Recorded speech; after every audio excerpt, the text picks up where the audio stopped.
Shantaya Niranambaya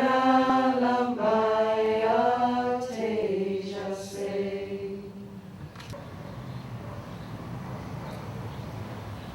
Namaste, welcome everyone. Happy Easter 2009. And we're in Encinitas, California.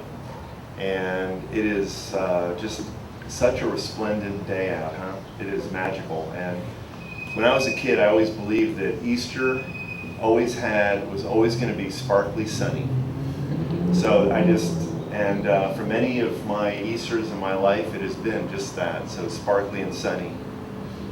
The tradition of Easter, you know, as most of us, I think, here grew up Christian here in America, and we, as kids, you know, like today, a lot of the kids get to have fun doing Easter egg hunts, and they will get a large mass quantity of chocolate in the shape of bunnies, or little Ulsos, the eggs that are covered in that little silver packaging. But the whole the theme of Easter that is so detailed for the Christian culture and faith throughout the world is this idea of the resurrection of their Savior, Jesus.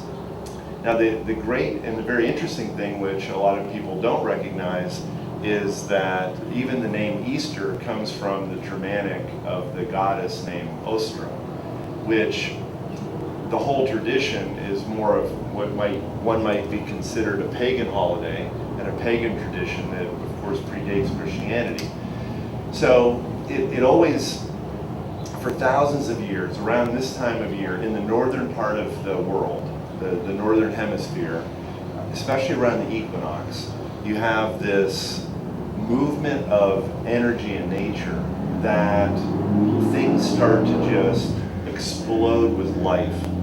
And for the months prior, and especially when it got to the darkest part of the year, which is the winter solstice around December 21st, the light had got so dim, and especially, as we know, in the northern part of the world, in January, February, the winters can be so intense, and you think, oh, you know, my garden will never come back because there's just, you know, could be feet of snow on your garden. And the things that you planted, you thought, they've got to be dead. They're going to be lost. And the trees have just had their branches just almost really broken by the weight of the snow. But then what happens is everything melts, and suddenly around the equinox, around the middle of the latter part of March and this part of April, things start to just sprout. And you think, oh my gosh, that flower bulb that I had put in the ground last year, I can't believe it is so resilient, it has come back. And there is such a feeling when you're counting on your garden to sustain you and your family, that these things start to grow again. And you know, many times you can get so down in the dark. And it's not just the dark that we know from the sun, but we have all experienced times when you get down in the dark of your life, when you think, you know, I'm not sure I can handle this anymore. The doubt arises, and you think, I don't know if I can continue. I don't know. I mean, it's been the case for me in my life. There's been times when you hit the bottom of the darkness, and even though you know, or you've been taught that there is this light that is ever triumphant, doubts still arise in your mind, and you get scared.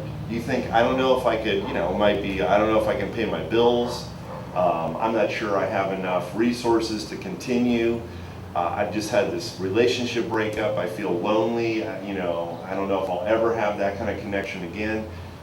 We've all had this experience, and it's really this deep suffering that can happen, and we call it the night of the soul. You know, it's the darkness, and you think, where is God? You know, and I had a friend recently whose husband passed away, and they'd been together for 30 years, and she just completely feels lost right now. She just feels like, you know, is God really good? She questions, you know, and she's a person that I've taught for 15 years, and yet she's still questioning because it can get so intense.